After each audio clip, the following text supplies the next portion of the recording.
নমস্কার দিদি, আমি এক প্রত্যন্ত গ্রাম থেকে এসেছি। আজ আমার জিরো থেকে হিরো হওয়া এবং হিরো থেকে আবারও জিরো হওয়ার কাহিনী তোমাকে শোনাতে এসেছি।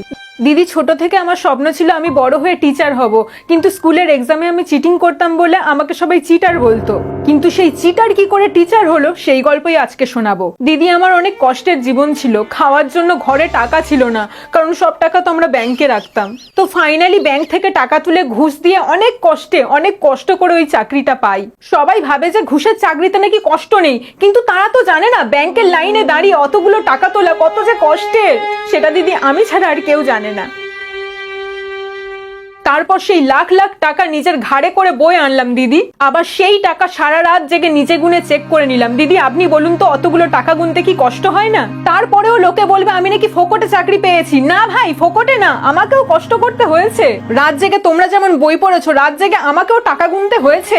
তো দিদি, তারপর অনেক লড়াই করার পর আমি চাকরি পাই। সেদিন আমি অনেক খুশি হয়েছিলাম। অনেক কষ্ট করলে যে কেষ্ট মেলে সেটা আমি প্রমাণ করে দিয়েছি দিদি, প্রমাণ করে দিয়েছি। যে মেয়েটা উচ্চ মাধ্যমিকে দুবার ফেল করেছে, সেই মেয়েটা আজ উচ্চ মাধ্যমিকের স্টুডেন্টদেরকে পড়াচ্ছে। এটা যে কতটা গর্বে সেটা আমি বলে বোঝাতে পারবো না দিদি।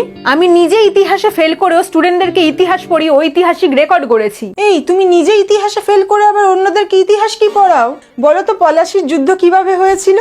আমার মতো মহান টিচারকে এই সমস্ত তুচ্ছ প্রশ্ন করে বিব্রত করবেন না দিদি। পলাশীর যুদ্ধ কিভাবে হয়েছিল সেটা জানার জন্য, সেটা বোঝার জন্য আমাদেরকে সর্বপ্রথম পলাশ বাগানে যেতে হবে। আমরা সবাই দেখেছি পলাশ ফুলের সৌন্দর্য, আর সেই পলাশ ফুল পছন্দ করতেন এক সুন্দরী রাজকুমারী। তাই রোজ রাজকুমাররা ভিড় করতেন পলাশ বাগানে, কে আগে রাজকুমারীকে পলাশ ফুল তুলে দিতে পারে। আর এই পলাশ ফুল নিয়ে রাজকুমারদের মধ্যেকার যুদ্ধকেই আমরা পলাশীর যুদ্ধ নামে জানি। আচ্ছা বলুন তো দিদি, রবীন্দ্রনাথ ঠাকুর নোবেল কেন পেয়েছিলেন? এটা কোন বাঙালি জানে না? দিদি, আমি একজন টিচার হয়ে এটুকু জানবো না? আসলে রবি ঠাকুর কদবেল একেবারেই পছন্দ করতেন না, এমনকি বেল ফুলও পছন্দ করতেন না। আর শুধু তাই নয়, কলিং বেল, সাইকেলের বেল, কোনো বেলই তিনি পছন্দ করতেন না। আর যেহেতু উনি কোনো বেলই পছন্দ করতেন না, তাই ব্রিটিশরা ওনাকে নো বেল দিয়েছিলেন। দিদি, এত জ্ঞান নিয়ে আপনি ঘুমান কি করে? আচ্ছা বলুন তো, তাজমহল কে বানিয়েছে? আমাদের তাজ হোটেল যে বানিয়েছে সেই তাজমহল বানিয়েছে। তাহলে তাজ হোটেল কে বানিয়েছে? তাজমহল যে বানিয়েছে। আচ্ছা বলুন তো, ঠান্ডা যুদ্ধ কবে এবং কেন হয়েছিল? ঠান্ডা যুদ্ধ কবে মানে? দিদি, ঠান্ডা যুদ্ধ তো প্রত্যেক বছরই হয়। প্রত্যেক বছর ঠান্ডার সময় স্নান করা নিয়ে আমাদের বাড়িতে যে যুদ্ধ হয় তাকেই আমরা ঠান্ডা যুদ্ধ বলে জানি।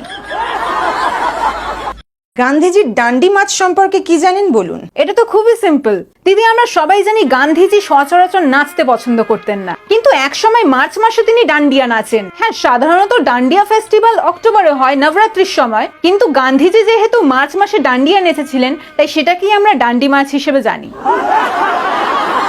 দিদি, গান্ধীজির সম্পর্কে তো আপনি বিশাল জানেন দেখছি। আচ্ছা, গান্ধীজির লবণ সত্যাগ্রহ সম্পর্কে কি জানেন? আসলে গান্ধীজি একবার খেতে বসেছিলেন, কিন্তু আশ্চর্যজনকভাবে খাবারে লবণ কম ছিল, তাই তিনি লবণ খোঁজার উদ্দেশ্যে বেরিয়ে পড়েন। এবার আমাদের বাড়িতে লবণ ফুরিয়ে গেলে কি করি? পাশের দোকান দিয়ে লবণ কিনে আনি। কিন্তু গান্ধীজি তো আমাদের মতো ছিলেন না, তিনি তো মহাত্মা, মহান তার হৃদয়। তিনি চাননি সামান্য লবণের জন্য দোকানদারকে বিরক্ত করতে, তাই তিনি লবণ খুঁজতে খুঁজতে নতুন এক গ্রহে পৌঁছে যান, আর সেখানে সত্যি সত্যি লবণ খুঁজে পান।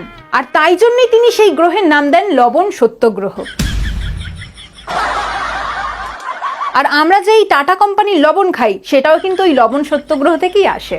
দিদি, বোঝাই যাচ্ছে আপনি অনেক অভিজ্ঞ টিচার। তাই আপনাকে শেষ প্রশ্ন করতে চাইছি, আর সেটা হলো, আপনি বস্টন টি পার্টির সম্পর্কে কি জানেন বলুন? আসলে এই বোস্টন টি পার্টির অনেক বড় একটা ইতিহাস রয়েছে। একসময় বোসবাড়িতে টন টন চা উৎপাদন হয়েছিল। সেখানে black tea, green tea, milk tea, lemon tea, সব ধরনের চায়ের ব্যবস্থা ছিল। আর সেই চা পার্টিতে গান্ধীজিও উপস্থিত ছিলেন। আর গান্ধীজি সেই চা খেয়ে এতটাই মুগ্ধ হয়েছিলেন যে বোসবাড়ির চা উৎসবকে তিনি বোস্টন টি পার্টি হিসেবে নামকরণ করেছিলেন।